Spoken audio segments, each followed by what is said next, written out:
Okay, good evening, everyone. So welcome to today's webinar, and we are joined by two Commonwealth scholars.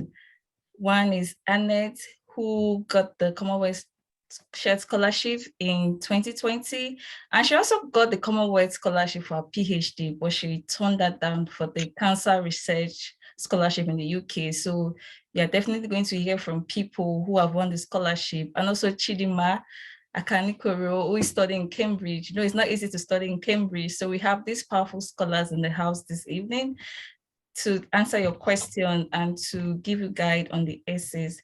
So we'll start with the first question. So it's saying how your proposed study relates to development issues at the global, national, and local level, and development issues connected to your choosing CSE team and the wider sector, which is 200 words. So Chidima, I'll give you that question. How do you think scholars can go about answering this particular question? So first things, would the people online, can you comment if you would rather just hear from me on my thoughts, or if you have any specific questions? How do you think it's best to approach it? Because perhaps if they've attempted it and they have any specific questions, that would be helpful. If not, I'm happy to just discuss my perspective on it. Precious, what do you think? Okay, I'll be looking at the chat box to see their comment while you are just speaking on different. Okay, awesome. So we are speaking to the first question, which is how proposed study relates to developmental issues, yeah? Yeah. Okay, that particular one has a 200-word limit, so it's easy to get carried away and miss out on the specific points. So one thing that I made sure to highlight is, if you notice, the question has subsections on development issues connected to your CSC team. So you have to first identify what your CSC team is. If you haven't had the chance to go through the Commonwealth Shared Scholarship page, there are, I think, about 6 themes. And then each of the themes, there are specific courses and specific universities. So you have to ensure that you know what your theme is and make sure that the course you're applying for is under that theme. So once you're certain that you have the right theme that aligns with your course and everything, then you start to answer the question. Personally, when I responded to this question, I started first from talking about things globally. I made sure to impute significant statistics and figures. I'm from Nigeria, so and my course is public policy. I'm doing an MPhil in public policy at Cambridge. So I talked about things related to international trade between UK and Nigeria, what it has been previously, what it is currently, and between other countries globally, how international trade has been affected globally. Because my theme, I think my theme was global prosperity. So whatever you're speaking has to be within your theme. So my first paragraph was just speaking about it in a global context. And I had a lot of facts and figures, because it's helpful for them to know that, you've done your research and not just speaking out the top of your head. Then my second paragraph was now more at a national level. I spoke about what's happening at a national level and what needs to happen, okay? So I identified the gap at the national level and then talked about what's currently happening. And then I made sure to bring in the skill set that I'm going to acquire, to show how the skill set I'm going to acquire can be part of the solution. Then in the third paragraph, I now talked about the local level, that's in my community, and then spoke specifically about the course I'm going to do and how, I'll be able to make some developmental changes at my community level, and how that can replicate at the national level and at the global level. So be sure that you address the global, national, and local level, and then that you bring in your chosen CSC theme, so that you ensure that you touch on all parts of the questions, and ensure to use a lot, significant data. Don't start speaking too much data, relevant data, and then, just be sure to reference your sources. That was how I approached that question. Okay, thank you so much, Chidima. Annette, do you have something you want to say to add to what Chidima said to the question?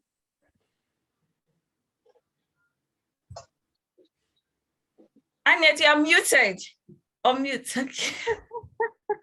So sorry. Yeah, that was really good. Yeah. I think the only difference is that like she said, identifying the problem is really important, and there is no way you're going to identify the problem and the cause if you haven't chosen the theme, because they must match. And what I have to say there is that I tried to connect how my study connects to even other issues in terms of the impact of that problem to the national level and the local level. So I was trying to link the problem to other sectors I chose in the other part, right? Because you have to choose 3, right? SDGs, right? I chose cancer, education, and environment. So I was trying to just tell them how problematic cancer is and how that is affecting other sectors I chose above, for example, education and environment. And I was trying to, explain everything from the local to national to then the global scale. That is the only thing that I wanted to highlight, but other things are just fine. And then at the end, like she said, I also tried to, at the end, I tried to show them how the course that I'm going to take is going to be beneficial in solving or in contributing to solutions to this problem. So don't forget to mention that. It's really important for you to establish what you're gonna do and what you're gonna gain in this first paragraph, because it's kind of brings out everything in that solid format, though not fully explained. Okay, thank you, Annette. So I'll just give you the second question, which is how you tend to apply your new skills and qualifications when you return home, and that has a word limit of 100 words. So how do you think they should approach that question? Okay, for me, sorry. Okay. So for me, I realized that, first things first, know your word limit. 100 words is literally just one paragraph. So, the first thing that I did was identify the specific place that I wanted to work when I returned to my home country. If you don't know the specific place, but you have an idea of perhaps a range of places, if you're looking to set up your own thing, if you're looking to work somewhere. So how I responded to this question was, I identified an issue that was already existing in the trade sector in my country. And then I identified the specific organization that was responsible for this. And based on my research, what they were lacking. So I talked about where I want to work, what capacity I want to work in, and in that capacity, how I will be able to address the specific problems that I had identified. Okay. In doing that, I talked about some of the specific metrics that I hope to accomplish. So basically, I named the specific place I wanted to work. I named the specific role.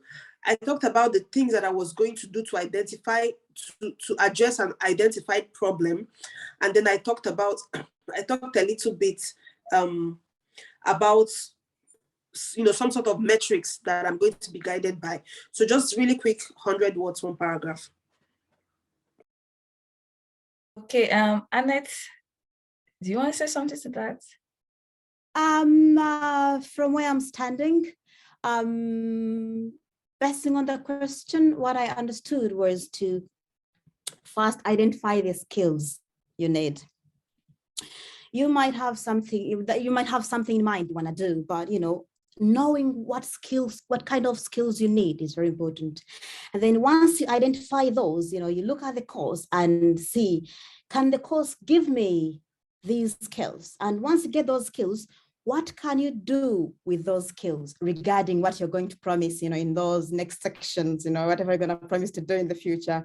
How are you going to use these skills to do what you want to do in the future? Because it's so limited, so you can only talk about 4 to 5 skills. That can be leadership skills, communication skills, can be anything, but just select, because there are so many skills, right?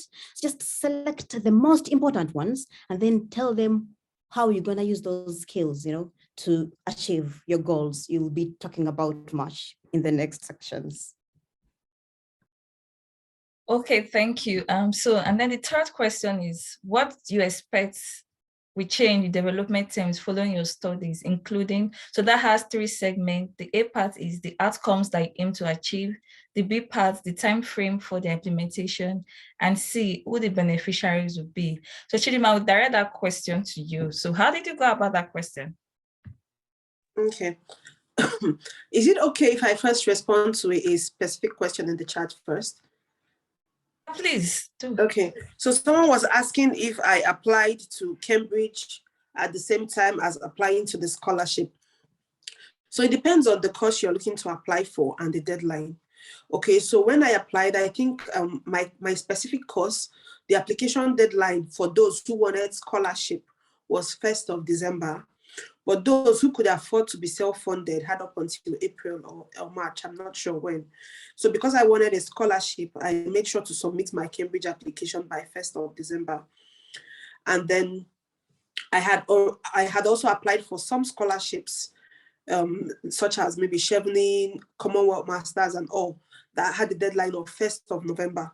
Now, Commonwealth Share Scholarship thankfully had the deadline of, I think it was 20th December then. So at that point, I had first submitted my Commonwealth scholarship, my Cambridge scholarship application before doing my Commonwealth Shared Scholarship application. And if you've actually done this application, you will see that there's somewhere in the application where you're asked for the application number. So you expected to have submitted your school application first, because they ask you to put the application number of your school application while applying for the Commonwealth Shared. So it's either you submit your academic application first so that you're able to get the application number, or at least you start it, but it depends on the course you're doing and the deadline. So to the question, Chidima, let me just answer to that before you continue. Yeah, for me, it was different. I actually submitted my Commonwealth first before I did my university application. So know your university and the deadline and the requirement. Exactly. There are some universities that you have to apply even first to CSC before the admission, or some vice versa. There's a way. So go to CSC page and know how the university works. Mine, there was no particular either before, it was just normal admission. But since I had to meet up with CSE deadline, I had to submit first. I didn't fill that number there. Then once I submitted my CSE application, I filled the application for University of Bristol, and I got the admission to, and I got the scholarship. So know what is required of your school. So you can go ahead with the third question. Yeah, okay, thank you. So the question says, what do you expect will change in development terms following your studies, including the outcome, time frame, and beneficiaries? So in answering these questions, to ensure that I addressed all the parts, I segmented each of the responses into a paragraph, because again, it's easy to write and lose your train of thought. But if they are asking you for each of these things, they expect to see each of them. So I separated my train of thoughts also, so that when you're reading, once you look at the paragraph, you already see the thoughts. So the outcome I aim to achieve, I listed specific outcomes. For instance, assuming I'm working in policy, maybe increase transparency in policy development and implementation as the topic, and then I give a breakdown of what exactly that means, okay? And maybe if I have any statistics that I think is relevant, I can add that. So I listed 3 outcomes that I intend to achieve in that way. Then in time frame for implementation, I gave specific time frames as well. So for instance, if the first one, time frame for implementation, maybe 1 year from completion. The other one, maybe I give specific time frame and who the beneficiaries will be.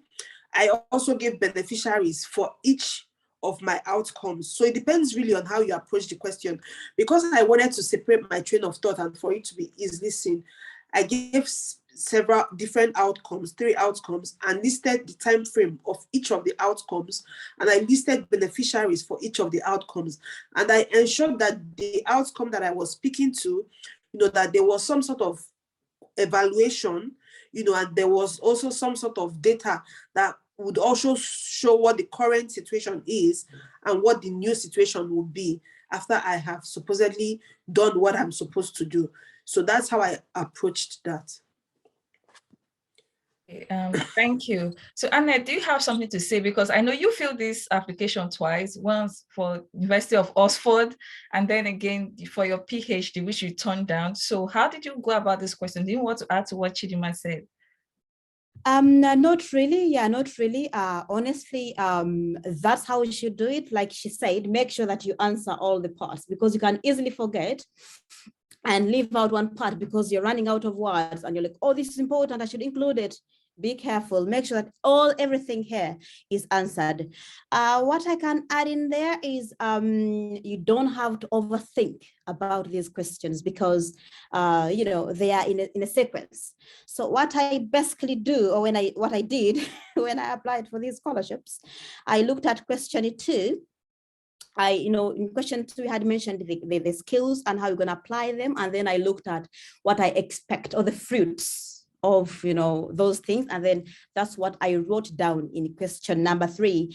And I tried to put it down to a specific audience. And that it was mainly poor people, because I am in cancer research, and in Uganda, if you are, not so rich, it might be so hard to have access to really those expensive cancer drugs. So I was just trying to focus on poor people, not like, okay, maybe people from my region or anything. It was general, but that category of people. So try to be specific, and yeah, basically that. Yeah, but clearly mention the fruits of of whatever you want to do. And I mean, that will also guide you to measure how the difference has been created. I think that will be the next part of this first thing section. Yeah, and I'll give that question to you, which is how the impact of your work could be best measured. And they just have 100 words, so how can they answer that in 100? Yeah, it depends on what you want to do. I'll give you an example. So I mentioned what I wanted to do, and here in this question, I was trying to say, if I would try to see if there is a decrease in maybe number of people who present to the Uganda Cancer Institute with cancer, then yeah, I can see, wow, it's working out. And I talked about increasing cancer awareness in Uganda. So I just told them that if there are so many people who are coming for checkups, then you can know that, yeah, it's working out.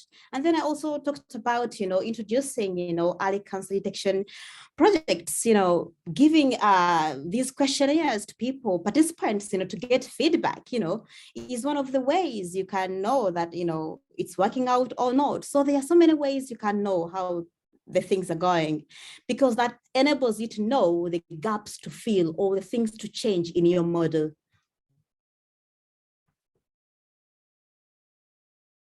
Thank you, Annette. So this next one, I'll give it to Chidima, and that's like the proposed study in the UK.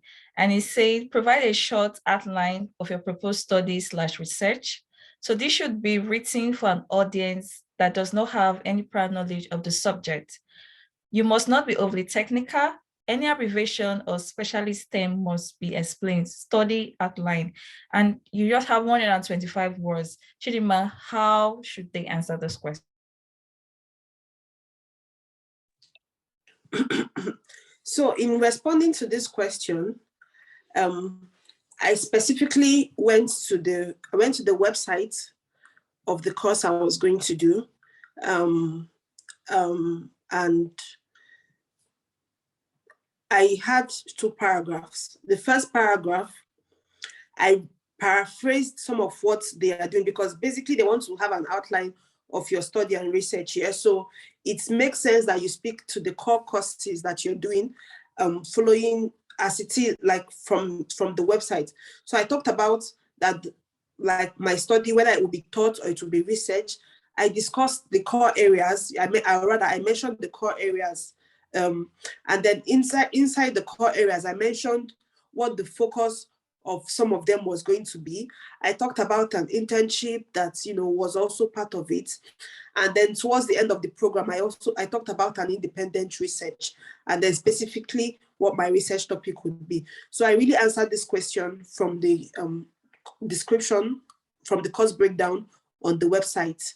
because like he said, they want an outline of the study, which means just give them an idea of how I understood it, give them an idea of what you're going to study and all. So I really answered this from the university website, but I paraphrased it in my own words. Okay, thank you. I think that follows the next question, which Annette, you should take. That's the question 6 that says, provide a detailed plan of your proposed study. So the selection panel want to understand why you have selected your proposed course at university. And it says, describe clearly why you have chosen your proposed course at university, why you want to undertake this study in the UK. The other part is, what is it that you're looking for in the course and how your choosing course relates to your objective. Then any dissertation topic you have in mind, and that's the detailed plan of the study. Here, I think there's a lot of words to write, 300 words. So how can they answer that? Yeah, that's long, but the good thing is that you have a guide. They tell you every detail that you must include. And by the time you finish everything, you already have 300 words. So I tried to talk about the course first of all, how it's designed, like as she said, you just have to expand on what you talked about above.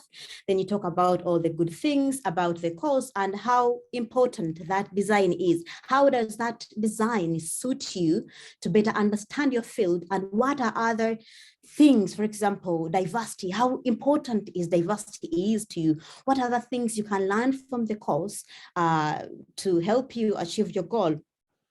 And then I tried to show them why UK, having my degree from the UK is, really important or more meaningful than having my master's degree in Uganda.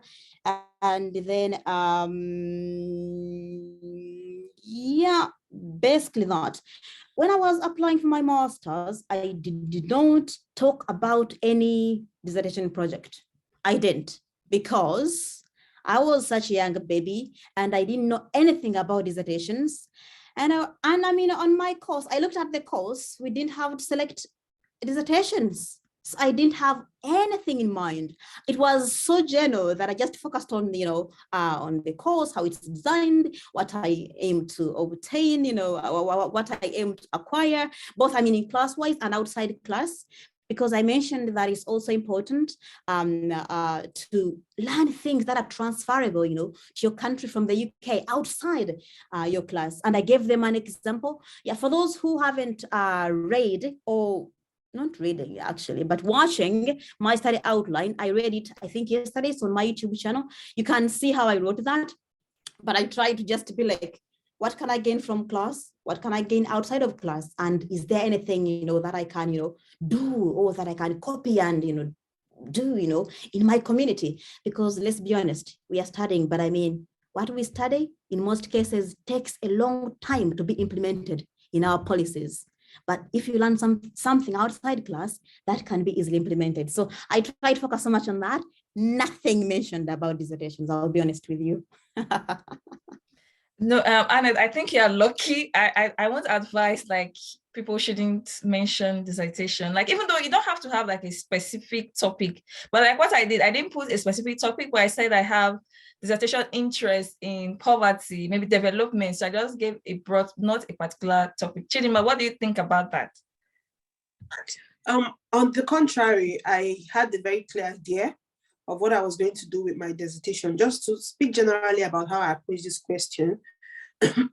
Again, when a question has multiple segments, like I always say, I think it's always best to break it into paragraphs for each segment, so that a person who is reviewing, once they look at your submission, they can see your frame of thought and they can easily see that you addressed all the points.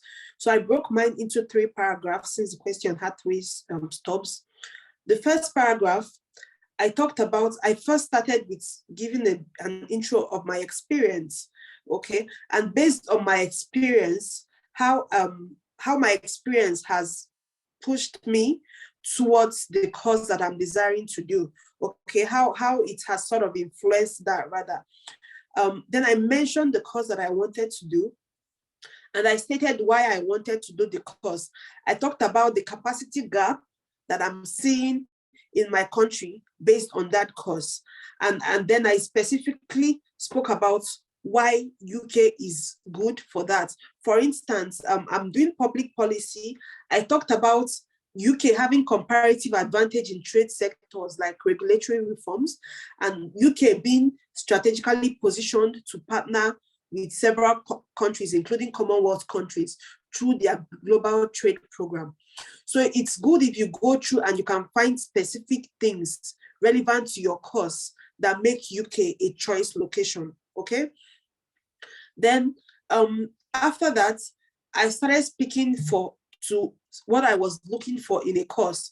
So I spoke about what specifically I'm looking for in a course and how it relates to my objective. Now, remember that earlier in the essays, we had talked about your objectives.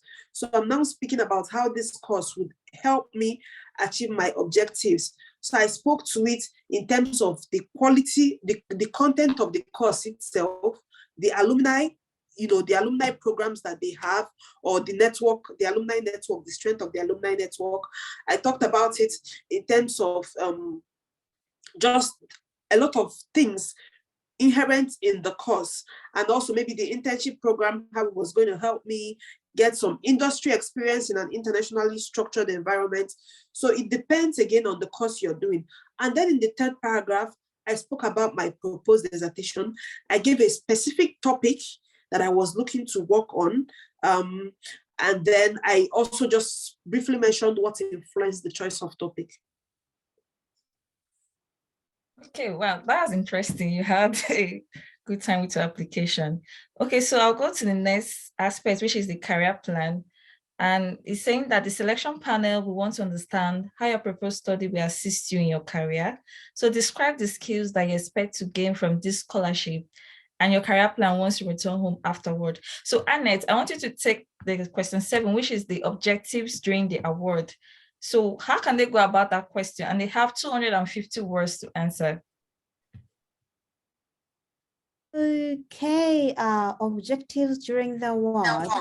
I tried to expand on question number 2. The question number 2 was the skills you want to obtain and how you're going to apply those skills, right? And your qualification staff thing. So I tried to expand that because this question, to my mind, is actually the same as question number 2. So I try to explain all those things, the skills I want to obtain, critical thinking, getting connections, leadership skills, and all the things I could participate in to become a better, and then, achieving somewhat good grades, they're giving a scholarship, not play. So I tried to mention all the things that I can learn, from my class and then outside. And then, because, I had told them that I think I told them this next section that I want to be in cancer research. So, it's really good to, to just mention briefly about, what you can gain or something that you want to gain that is going to be very beneficial for your next step of life. I told them that I want to go for my PhD. So during this, this award, I want to gain some meaningful, research skills, data analysis and all that, to prepare me for my future thing. Yeah, that's what I did for this particular question. But I tried to first borrow the skills that I mentioned in section number 2 because they are linked from my point of view. Okay, thank you, Annie. I want Chidima to say something because I've noticed some people, like I've reviewed some essay and they're doing bullet points. I don't know how you answered yours because my objective, I kind of wrote them like an essay to say, okay, I want to gain these skills and then I just write some things. But I use like an essay format and not bullet point format. So Chidima, how did you go about answering this objective during the award? Okay. Sorry, before I respond, let me just answer a question. Someone asked, is it okay not to be specific with your research topic in an MSc? It's okay to not be specific if you don't know yet, but it may probably be in your best interest if you already have an idea, even if it's not of the specific topic, like Precious said, but perhaps of the field. And again, nothing says that you're constrained to research on that topic. For instance, when I was doing my application, my proposed research was on something about inclusive trade, but my current research is on SME trade and not on what I had proposed. So if you have an idea of what you want to do, it's fine to include it. If along the line your interest changes, also fine. Nobody is holding you with a gun and saying this is what you wrote and this is what you must research. That's that. So in terms of objectives during the award. Sorry, a moment. Actually, regarding that, you can be, you don't have to be so specific, because let's be honest, by the time you finish your undergraduate, you don't have so much information, understanding of, you know, the gaps remaining, so I can do this research. You'll find that all the things you want to work on have been worked on. So try to just be general. Let me just give you an example. I just wrote, I am interested in investigating the genetic and environmental persuaders and drivers of tumorigenesis. That is just too much stuff, because most cancer drugs function by targeting these compounds or hormones that drive tumorigenesis. So I was super general, because I mean, cancer is so broad, you know, but I didn't mention any specific thing. But I mean, like, you know, yeah, this is what I want to do. So just to be general, but don't leave it blank. Yeah. Yeah, you're right. Okay, so to the question on objectives during the award, again, I think it depends on how everybody wants to approach this. Two ways I think you can approach this. You can separate your thoughts and put it like in an essay format, but with paragraphs, or you can do bullet points. But if you do bullet points, you have to expatiate on that bullet points, because you're not just going to give a list. No, he's not asking you to list. You have to speak to your objectives. So I went with mentioning it in bullet point format, and then using subsequent paragraphs to explain each of the bullet points. So for instance, if your objective includes, maybe let's assume your field is public policy, and your objectives are maybe something like gaining the capacity to analyze public data and inform public policies, you know, as well as understanding public management, things like that. A second one can be better understanding the public policy landscape in the United Kingdom. You know, another one can be publishing some academic research and presenting at a conference, blah, blah, blah. Then subsequently, I went, the first paragraph, which is gaining the skills, I talked about the analytic skills and the technical skills that I want to gain from my course, and and also the research skills, and how this would enable me maybe identify trade barriers and all in my country, and perhaps work towards removing those trade barriers. Then in terms of identifying, better understanding the UK public policy landscape, which was my second objective, I talked about how there's an internship opportunity for my course. And then based on that, I was going to try to work in a place that either influence public policy or do a lot of public policy-based research, or with a UK government parastatal, so that I can gain an insider understanding of that. And then the third one, which was, so the third one can be anything, you know. Let's assume I spoke about, the second one, also better understanding UK public policy landscape. I also mentioned seeing different cities in UK, because nothing stops you from touring the UK as well as one of your objectives. It's even encouraged that you immerse yourself in the culture. So I know people who have written about tourism and all of that as one of the things that they want to accomplish. It's totally fine. Nothing stops you. So I broke each of my objectives down and explained it better. So if you want to list it, make sure you explain it. I don't think it's okay to just leave it at bullet points. Yes, thank you, Chidima. And yes, listing part of the UK shows that it's not just beyond academics, because they don't also want you to explore academics alone. Like I added that I was going to experience the UK culture and by visiting museum and tourist attraction center. I even mentioned, be specific. I mentioned I wanted to visit the Clifton Suspension Bridge, which is in Bristol. So you can do that to your essay too. Is fine with that. So we'll go with the next question, which is career plans in 5 years following the award. Annette, 250 words. So how can you talk about their career plan in 5 years following the award? Oh, yeah, I was honest with them. I just told them I want to go for my PhD. And that is 5 years. Yeah, you really have to be very, very, very careful here. I have been proofreading so many essays from various students, and you find that they really write, they want to achieve a lot in those 5 years. Don't be unrealistic, guys. They can easily spot you. So, try to, to bite what you can chew. I just said one thing, just do my PhD and then, focus on cancer research, or maybe, try to volunteer to do some work with some cancer institutes. But I didn't do so much. I told them what I want to do with my PhD, why I should focus so much, in that field, and what I will do after that. That's it. That's what I focused on, nothing else. Because the PhD is 4 years anyway. Okay, so I'll give it to Chidima because I know Chidima would not want to do a PhD immediately. So how did you approach like the short-term 5 years question? Yeah, well, in terms of the short term, I mentioned that when I returned to my home country, remember that previously it had asked you how you want to impact. There was somewhere earlier in the essay that we had talked about that I had said to mention the specific place you want to work. Okay, so this place, I fleshed it out a bit more. I talked about when I want to return, I want to work as this in this role that I had mentioned. 1 minute, let me just find that question that spoke to it earlier. I think it was number 2 that said how you intend to apply your new skills and qualifications when you return home.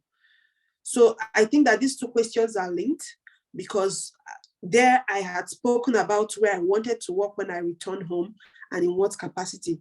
So this, your career plan must reflect what you talked about in terms of benefiting your home country if you're looking to return. I said I was going to work there in that capacity for 3 years.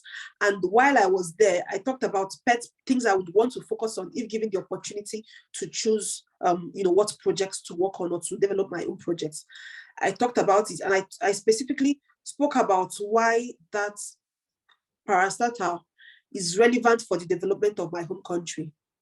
And then I said I was going to do this for 3 years, and that at the end of the 3-year period, that I wanted to now undertake a PhD, and that my PhD was going to focus on, something that was an outcome of the work that I had implemented in that parastatal. So between working there and starting a PhD, I will still be doing the PhD by the end of the 5-year program, by the end of the 5-year period rather. So the PhD was the end of my response, although I spoke about what my PhD topic would be on. Okay, so for those who do not want to do a PhD, because you don't have to write to do a PhD. I never wrote I was going to do a PhD within 5 in any of my essays. I never stated that. So I just stated I was coming back to where I was working to apply these skills, and I mentioned these specific skills. And then I said I was also going to build partnership within that period of 5 years to work in the area that I was interested in. And then I even said I would do things like to continue to build my capacity. I'll attend trainings, fellowship programs, and things like that. So it's not important that you say you must do a PhD, because both of them wrote that doesn't mean that you have to write that in your application. Just be true to yourself and know exactly what you want to do. So we'll go to the next question, which is for long-term career plan. Chidima, again, take this one. Long-term career plan, 250 words. I think Annette has something to say. Okay. I would advise you to do it as where Chidima did, because even if you want to go for your PhD, they really want you to first go back to your country for 1 year. So don't go with me. I'm crazy because I applied there and they rejected me. They're like, I need to go back to Africa and do something for 1 year. So I don't be like, oh, from there just want to go to yes. Even if if that's your plan, yes, apply for other scholarships, but try to indicate that you're gonna do something for your country, maybe before you go for your PhD. Yeah. That would be better from my point of view. Okay, so Chidima, how do you go about a long-term goal, career plan? Thanks for this. Annette, thanks for that. I think just boils down to what she said, because you need to remember that they are investing thousands of pounds, tens of thousands of pounds in you and your studies. Not necessarily because of you as a person, but because of the potential that they are seeing in you and your potential to impact your home country. Nobody benefits except you if you come, finish doing this study, and you don't try to give back to your home country in some way. Okay, so development impact is a big part of it. And your career plan as well should reflect the fact that you understand that this is an investment in your potential and your ability to help, development in your home country. So speaking to long-term career plan, I divided this into 3 paragraphs.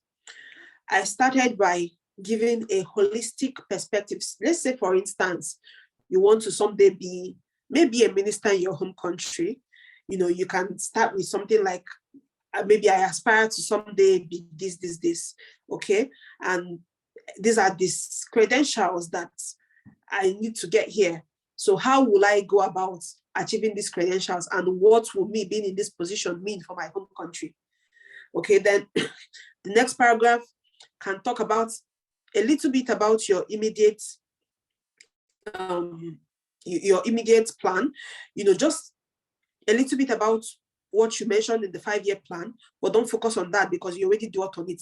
So a lot of what you should emphasize here would be really from after 5 years, since you already talked about your 5-year plan in the previous one. But just in one sentence, capture what you mentioned in your 5-year plan, and then after the 5-year period, what is the next step? So for me, I'm doing a master's in public policy. When I'm done, I want to work in a certain organization. After working in that organization, I want to do a PhD. After the PhD, I want to work, instead of, now I started working nationally. And after working nationally, I want to work, do a PhD. Then I want to work in a global parastatal that does a similar thing to what that ministry in my home country does. And then from that, perhaps I want to go back and focus on research in my home country, or maybe I want to get into politics because I want to do some sort of, or maybe I want to set up an NGO, or maybe I want to continue working internationally, but influence policies that will help developing economies, okay? So this is how I approached it. I first had a generic perspective that spoke to my long-term goal, and then I broke it down. The second paragraph was the near-term breakdown, and the third paragraph was the final breakdown. And, towards the end, my last line was an affirmation that, investing in me is a good investment because I'm going to work towards this to benefit not just my community, but my country and the global economy at large. That was really interesting. That last point that was also creative.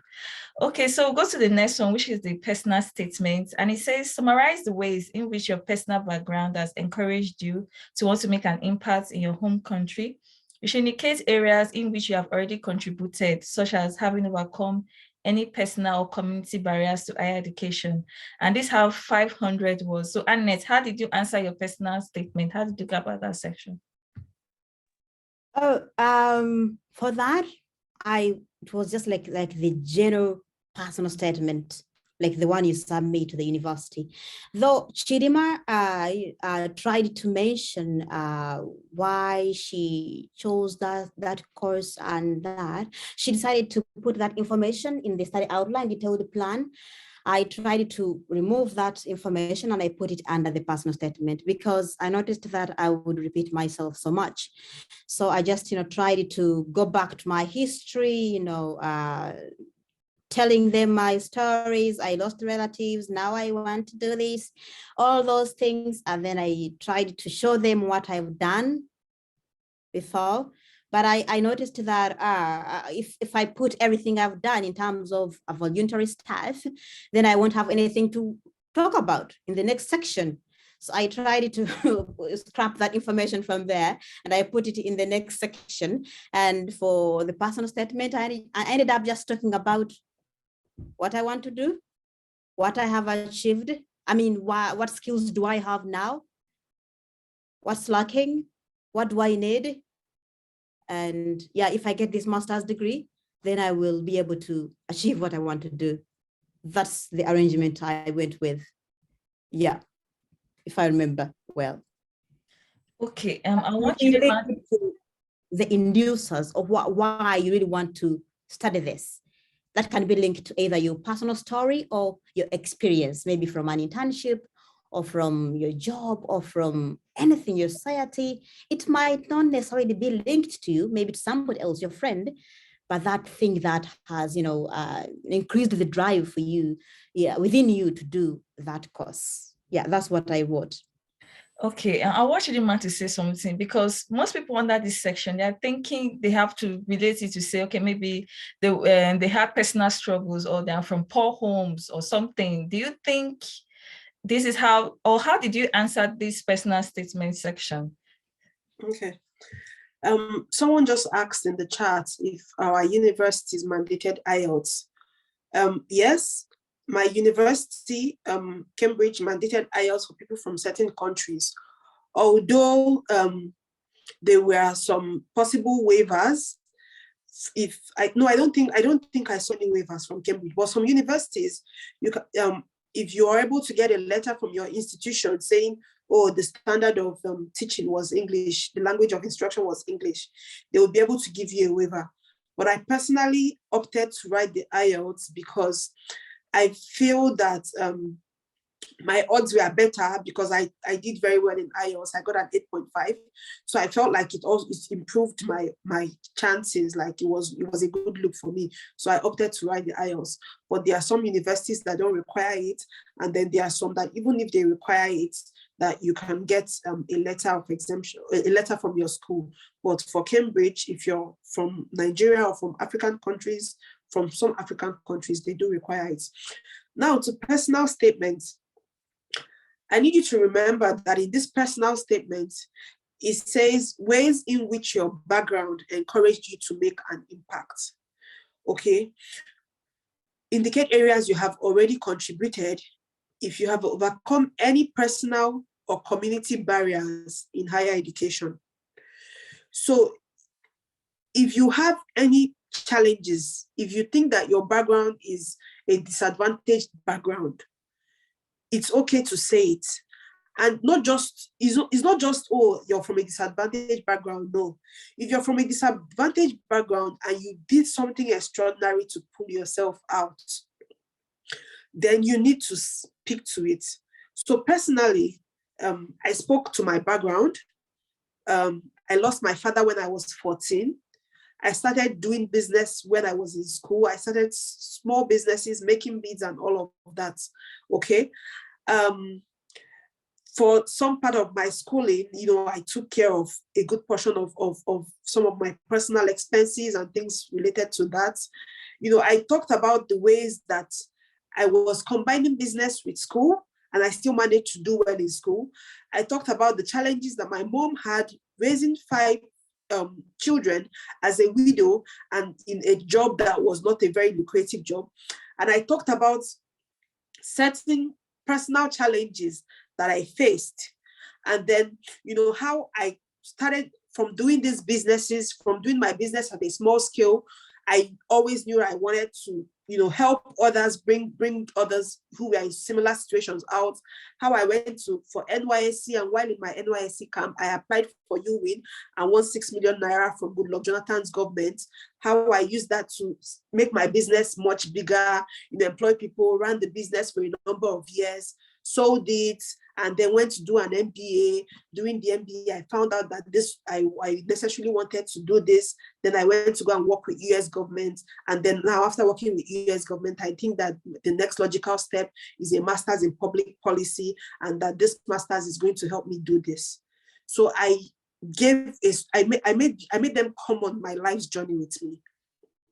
Okay, I had like a timeline for my story. I think it's very important that you know what you're looking to communicate. I wanted them to have an idea of my background, have an idea of the things that I had done to push myself out of that background, have an idea of where I am now and where I'm looking to go. Yes, thank you, Chidinma. Exactly. So don't just stop at saying, okay, this is the challenge. I think because you just say, oh, I'm poor, I can't afford to pay my school fees, we may they give you the scholarship. No, they're also asking you, irrespective of these challenges, how are you contributing just as Chidima has said, so with everything she has gone through, she was able to work with the US government. So not because we say maybe if you work with UN or this, they won't give you the scholarship. They're looking at how you overcome that challenge and how you got to the place and your future. So be honest with the question. So the next one, which is the last one before we wrap up and then take questions, you can start dropping your questions on the chat box, is for Annette, which is the voluntary and leadership experience. And it says, summarize the ways in which you have engaged in voluntary activities and the opportunities you have had to demonstrate leadership. So this is voluntary and leadership experience. A lot of words, 500 words. So how can they maximize the number of words? Okay, what I did here was just talk about all my voluntary work. Internships, I did 2 internships. I volunteered as a junior teacher for biochemistry and whatever at my high school. And then I talked about my my initiative, Empower and Inspire with Annette. So if I were you, I would just talk about whatever I've done that's voluntary, what skills I have obtained or whatever I've gained from that internship or that work, and then any gaps I've spotted from there, the gaps that need to be worked on. Those are the major things that I should be, emphasizing here. If you want to have an example, yeah, I have already read all my internship experiences and how I combined everything to form these essays. Everything is on my YouTube channel. But if you need, to have like an essay in terms of a document, then I can just send it to you personally. But maybe I can just read for you maybe one paragraph. Yeah.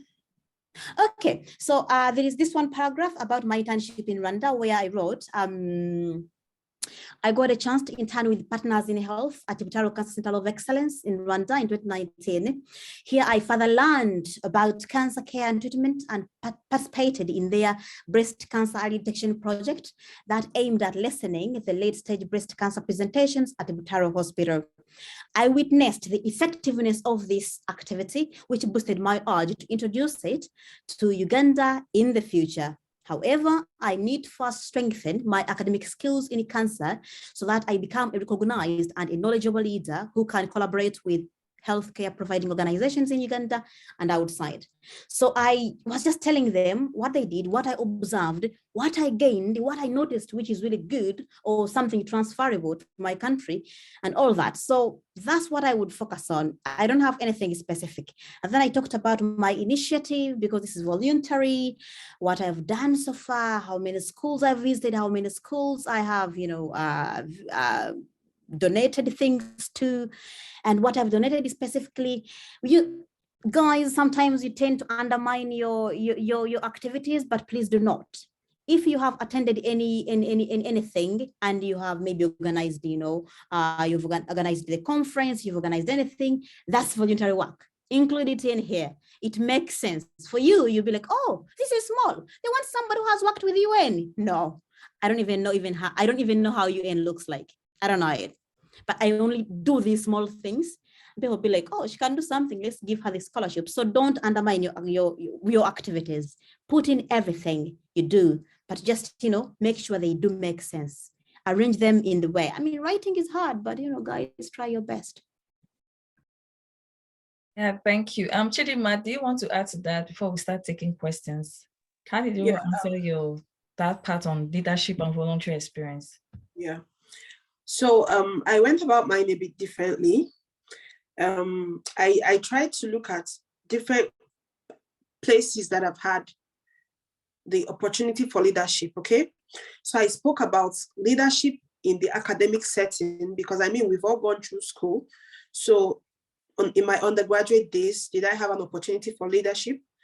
I spoke about leadership in the professional setting, and then I spoke about personal leadership in terms of voluntary work.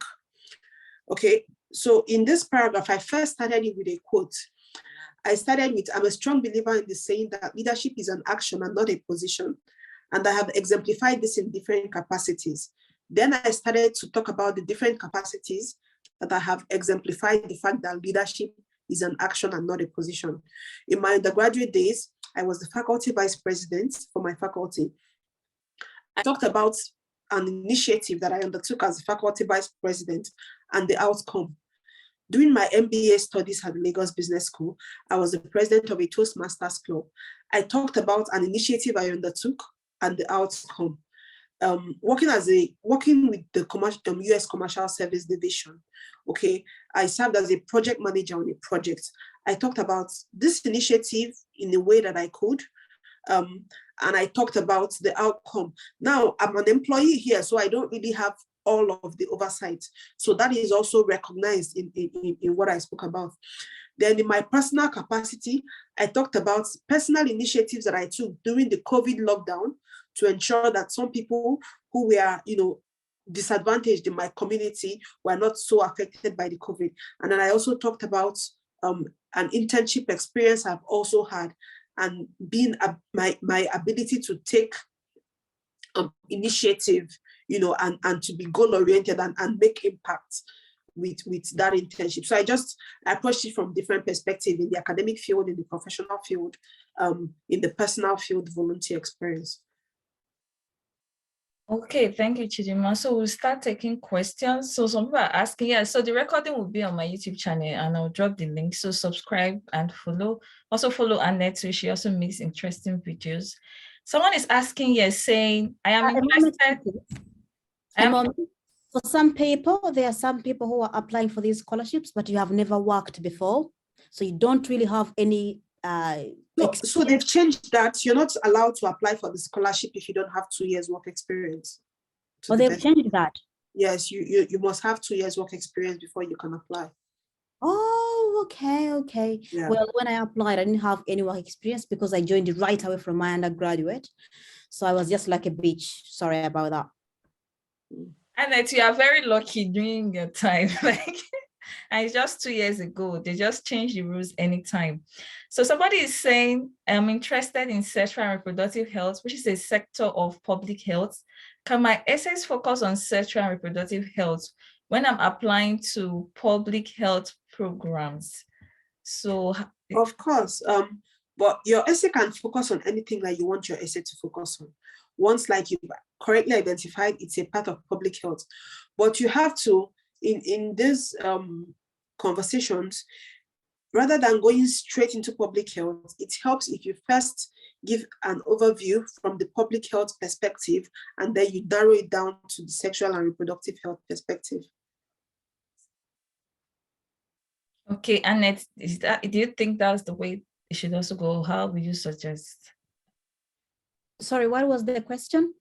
The person wants to study public health, but has more experience in sexual and reproductive health. Experience in? He said, I'm interested in sexual and reproductive health, which is a sector of public health. So can my essays focus on sexual and reproductive health when I'm applying to public health programs? Can your essays be used on reproductive health and on public health? Is that the question? Yeah, okay. So what this person is trying to ask is that this person has a niche area in sexual and reproductive health, but wants to apply for a course in public health. So the person is asking, can they just make their essay solely focus on sexual and reproductive health under the public health program? Yeah, I think that's possible. I mean, for shared, if the course is just, public health, because public health is huge. You can just, be broad initially and then focus on that, on what you want to do and why that's important. Because, I mean, whatever I want to work on, we have to indicate why it's important, especially in the countries where we are coming from. I mean, it doesn't make sense for me to focus so much on, on maybe studying the engines that I know not so many people in my country are using. But if I study about food production, I know it's going to be so important, in my region. So if that's what you want to do and you think it's important, just, be general from the beginning and then focus on that. I don't see any problem with that. Yeah, exactly. It's even better to be niche than being broad. So in public health, what exactly will you be doing? So if it's sexual and reproductive health, go with that. So someone is asking again. Well, make sure that they are linked. Don't be like public health, Productive health. Link them well. Find a link. Yeah, so someone is asking, how rigorous is the MSc program at Bristol, Cambridge, and Oxford? So Chidima, you in Cambridge, how rigorous is your master's program? Well, it depends on the course you're looking to do. A lot of MPhil courses are 9 months. And in that 9 months, you are expected to, so my specific program, in 9 months, we are going to do several courses. We are going to do a research. We are going to do an internship. And we are going to also produce like a report from that internship. It's very rigorous, but you're also expected to engage, have a feel of the school. You know how they say, pass through the school and let the school pass through you. Exactly. You're also encouraged to explore other parts of the school and maybe just join other lectures that are unrelated to yours. For instance, I'm doing public policy. I did not expect to come and be doing statistics as much as I'm doing, but I'm doing so much statistics and I'm thankful for it. I'm learning how to use data. I'm learning how to use R, learning a little bit of Python. And I mean, when you hear public health, you'll be thinking, no, we're going to go and read and learn how to do policies, but it's going much deeper than I expected. But again, it's all about learning how to balance things out, because you would be able to, have a really good time academically, focus, and also have a very good social life. If that's what you're looking for, it really depends on what your objective is. Okay, Annette, you studied at Oxford. How rigorous was it? And then again, you're studying at University of Manchester. How rigorous is studying at these places? Yeah, well, my program at Oxford was a full year, 12 months. And I think depending on the course you are doing and how the course is organized, you might find that, one of those courses might be really intense. So it really depends on how the course is organized and how prepared you are, how the university you went to for your undergraduate, and the skills you do have. To be honest, it's really very, very, very hard. Not so hard, yeah, but it's somehow hard. And I was just lucky that I had my bachelor's degree from Japan, so academic writing wasn't that an issue for me. But I could see my classmates struggling with just getting meaningful score. That can make you really sad and be like, wow, I'm so lucky, because you might feel like, oh, I'm at Oxford, because people get pressured, I'm at Oxford, I'm at Cambridge, I should get a very good score. That's not the thing. Focus on why you're there. List the goals, the things you wanna obtain, because you'll be like, oh, I wanna get a distinction. What if you don't get it? Are you gonna die? Definitely not. So at least to be like, okay, if I really understand this area well, I can use this knowledge to do something for my community. If I can get meaningful friendships that I can maintain after graduating, that will be good, because if I wanna come back to the UK, then I'll have somebody to ring. If I can go and visit this area, that will be good, because it's been always on the list. So try to list your goals before you go to the university, and whatever you achieve, mark that and be happy. But I will be honest with you, that time is so limited. I'm not a person who goes outside so much. I spend most of my time inside, editing YouTube videos, studying and all that. But you have to understand where your brain, what you can do. You have to be self-aware. Don't lie yourself. Don't be like, oh, Annette can do YouTubing. She can go to the club and she can still get distinction from Oxford. Can you really do that? Always sit down and just really do internal analysis. Can I really do this? If I cannot do it, leave YouTube, leave clubbing, focus on your academics. If that's in the goal, just do that. But if you don't do self-analysis, you will find that you are biting this much, yet you can chew this much. So be careful on that. But at the same time, once in a while, go out with friends. And when you go out, don't be like, oh, that assignment. No, I mean, it's unavoidable, but try to enjoy, moments in lifetime. You can die the other day. You can die the day after tomorrow, so have some good moments with your classmates, and that matters after graduation. It sucks when you don't have any friends after graduating. So find the balance, but definitely your education will have more time than anything else. Don't get worried about canceling things. I cancel so many events. If I'm not able to make it, it's okay. And if I feel like, oh, I think I should start work on this essay, I cancel it anytime because it's coming from my gut. So cancel that and do what you want. But, try to find a balance because it also matters. Yeah. Okay, thank you. And then so we answer for Bristol. Like University of Bristol is a Russell Group university, same with Oxford and Cambridge. So these are like the Ivy League university in the UK, and they are based on research. So research is like very, very active, which is time consuming. So, they're always trying to be top notch. So the lecturers and everything, so there's a lot of work to do, a lot of readings, a lot of research, a lot of academic writings. So these things are there, but just as Anita said, try to find a balance in your life. And you're not the first that will go there. People have gone there before. So take it that way. You too, you go there and you will succeed and you will come out. So that's just the advice I'll give. So the next question someone is asking here is, while applying to the different universities, what did you do for university asking for an application fee? Did you pay for the application fees for each of the university, or what did you guys do? So this is what someone is asking. Then of us have to pay for application fee. I did not pay, so I don't know of others. It depends on the school you're applying for, really. There's an option to, for instance, in Oxford and Cambridge, you pay application fees. However, some of the schools have an option where you can write, if you're an economically disadvantaged student, you can write and ask for an application fee waiver. But typically, you must recognize that it takes some time for them to respond. So if you start applying early, say like in October, November, when you still have some time before the deadline, you can explore that option. But if you're submitting your application close to the deadline for scholarships, then it may already be late for you to explore that option. You might as well just go ahead and pay. Personally, I opted to pay for the application fees because I had a job and I did not have a problem with making the payments.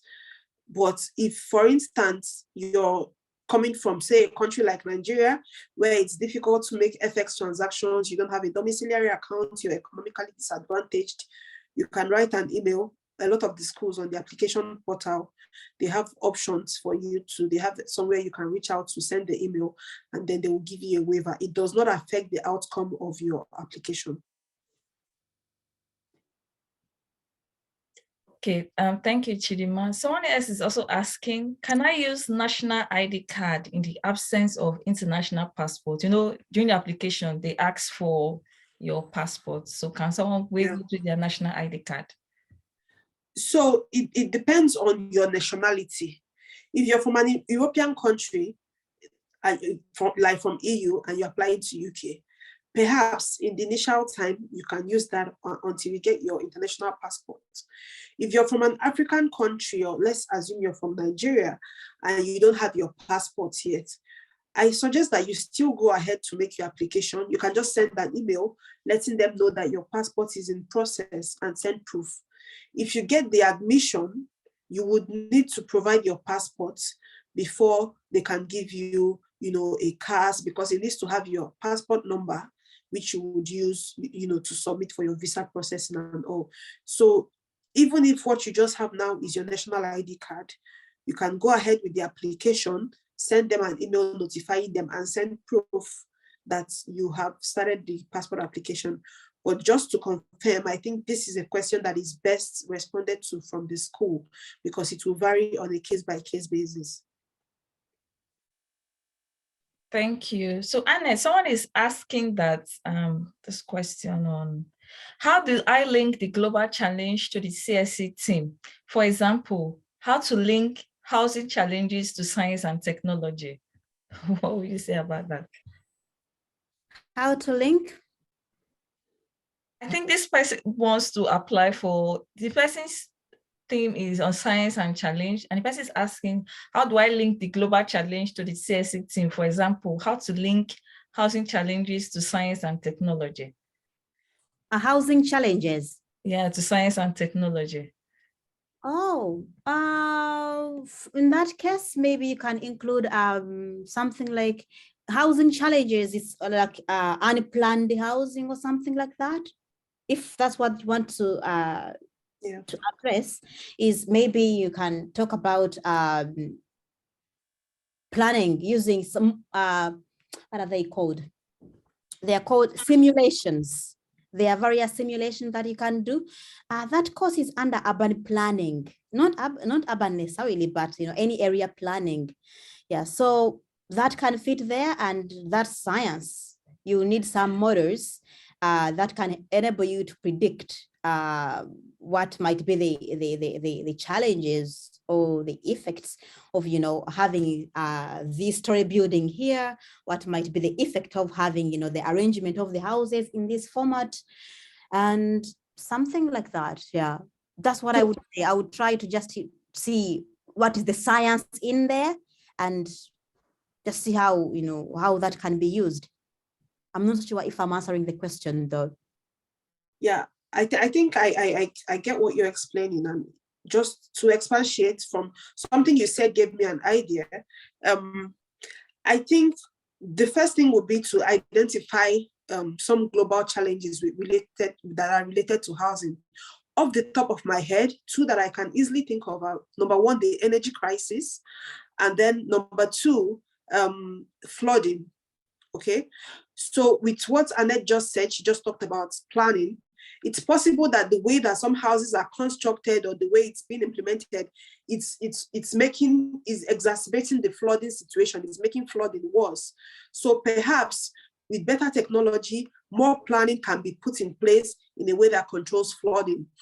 With regards to energy, some houses are built in unsustainable ways, especially maybe in countries like UK, where once it's cold, it gets very cold inside, and people are so dependent on gas and energy sources. Perhaps there can be advances in technology that can help to make the houses more insulated, such that you don't need a lot of gas, you don't need to expend a lot of energy to warm up the houses. Perhaps there can be some advances that can help make more sustainable houses, so that that can take care of the energy situation. So those are two perspectives that you can look at it.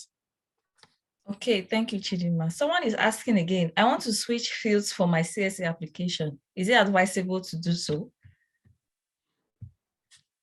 So when you say switch fields from your CSA application, is the field that if the field that you're looking to switch to is something that is globally relevant, and you have a story to tell that is warranting that switching of field, that is totally fine.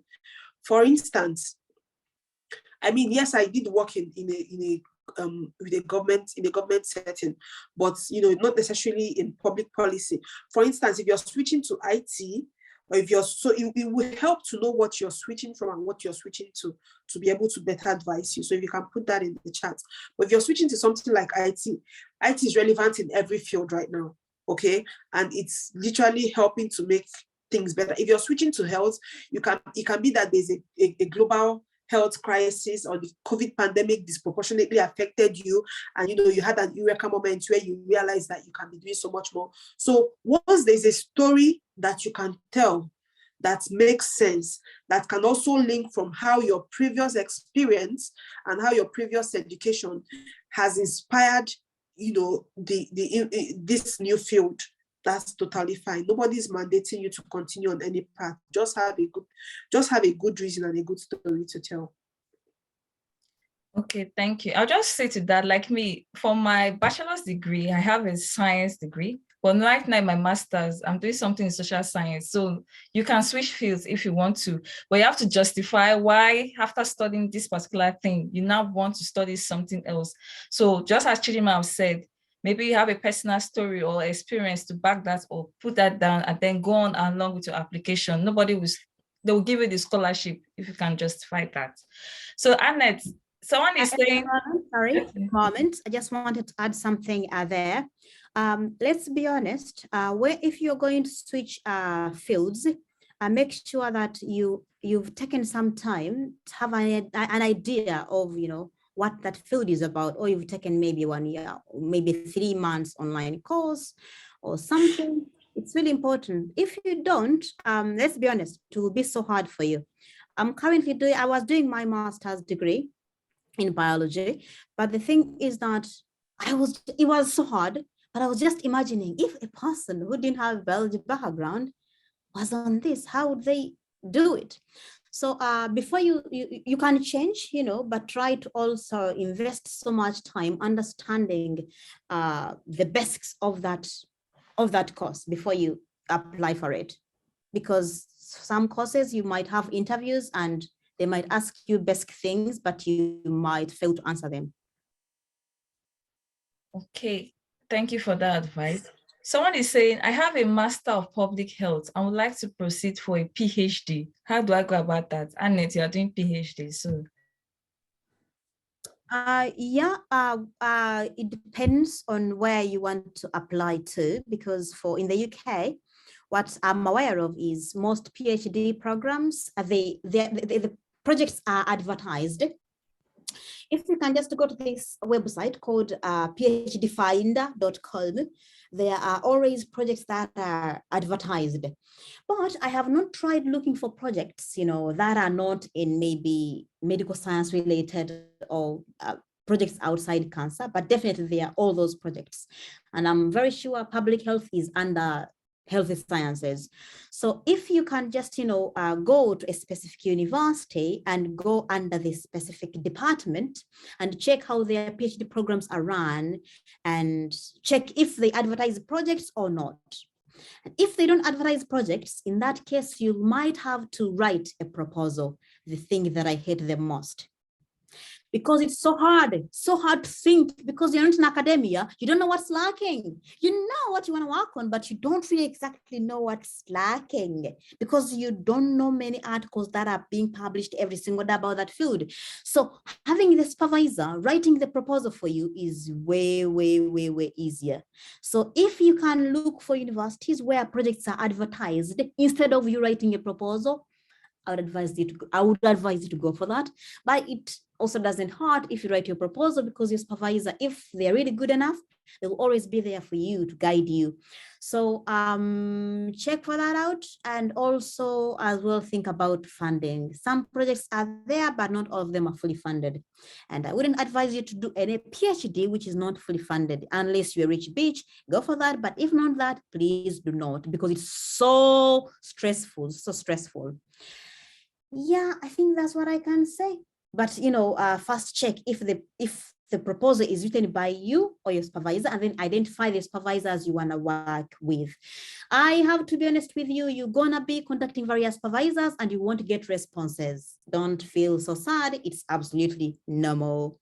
I've messaged some people from Stanford. They didn't respond by the good time. By the time I was talking to them, I was also talking to my now supervisor in Manchester.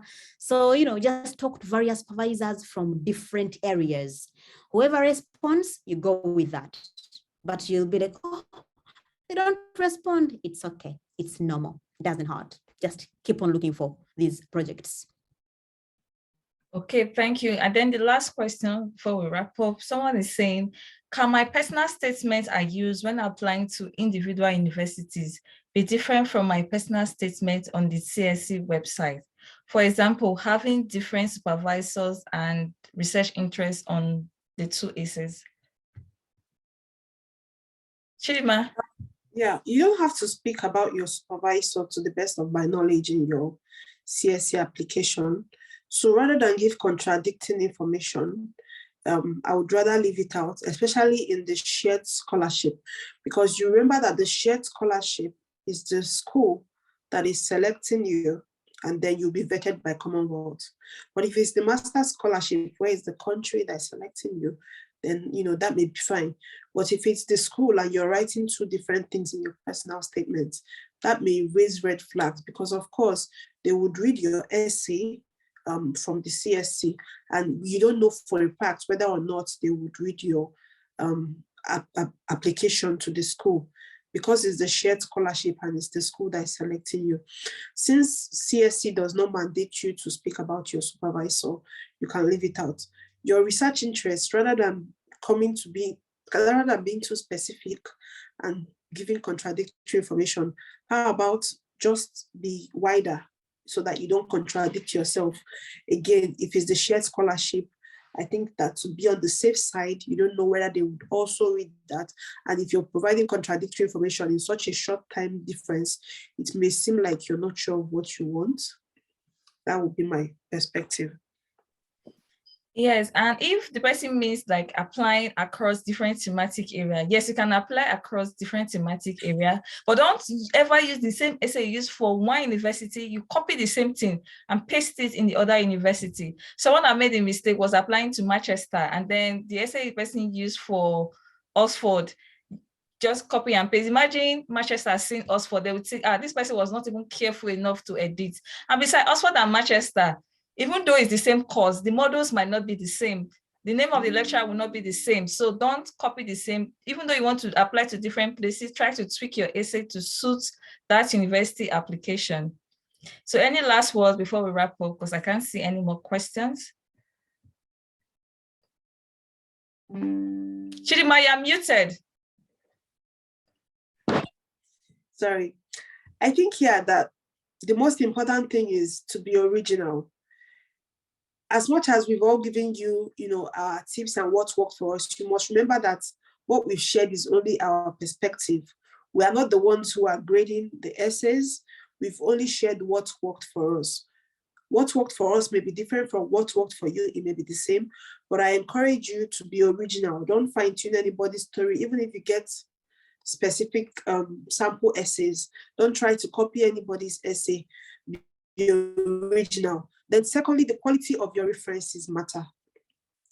Eventually make sure that you get good people to write quality references for you and check up with them to make sure that they submit it. And the last thing I want to say is scholarship application is a game of numbers. I applied for 11 scholarships. I got 9 rejections. I got 150%. Okay, I got 9 rejections. Then I got one that had a condition that I was not going to meet. And then I had the final one that eventually I was okay with their conditions. So it's a game of numbers. Imagine if I applied for the first 9 and all 9 of them rejected. Apply for as many scholarships as possible. Be creative in your search for scholarships. And most importantly, I wish you the best of luck. Please don't wait till the last minute to submit, because their sites tend to jam, things tend to hang on that final day. Try to submit early and do what you can and hope for the best. Thank you. Annette, your last words. Oh, no, nothing. We have discussed each and everything, just do your best. Start early, otherwise you're going to sweat as they dry. Start early, get some people who can go through your essays. It's becoming very hard to get people who can go through your essays because you just can't ask anybody. You find to go through your essays, you must get people who understand these things, but that's really hard. So try to, I don't even know how I can tell you to do this, but try to start early. And I'm very sure you've gotten so many examples. I have read all my essays, and I'm very sure there are so many other people who have read their essays. So try to just see how they approach the questions and try to be like, okay, now let me just do this. And don't be like, this is the final thing. If you get rejected now, I know one guy from Uganda who applied for this scholarship 9 times. And he got it on the 10th time. So though, some people get these scholarships, their first trials like I did, but do not be like, oh, this is the end now. You can always apply again, but always note down the mistakes and how you can make it better or modify it. Yeah. And then good luck. And again, try to get your referees, as Achidima said, get your referees as early as you can. Don't send the messages, 2 days before the deadline. Oh, could you recommend me? They might be on their holidays. They definitely won't respond to you. So, plan ahead and good luck. They are long essays. Make sure you don't repeat yourself so much. But I'm happy that you at least have heard from some people. When I was applying, I had nobody. I didn't have any example. I didn't have anywhere to look at. I wasn't so good at looking for scholarships, but I still managed to go through it. So just, appreciate that. That's what I can say, honestly. Okay, so with that, we come to the end today. I want to say thank you, Chidima, and thank you, Annette, for sacrificing your time to be here. And we wish you good luck in your application. And then the video will be posted on my YouTube channel. So subscribe and like the video. So have a good evening. Bye, everyone. All right. Thank you. Bye. Bye.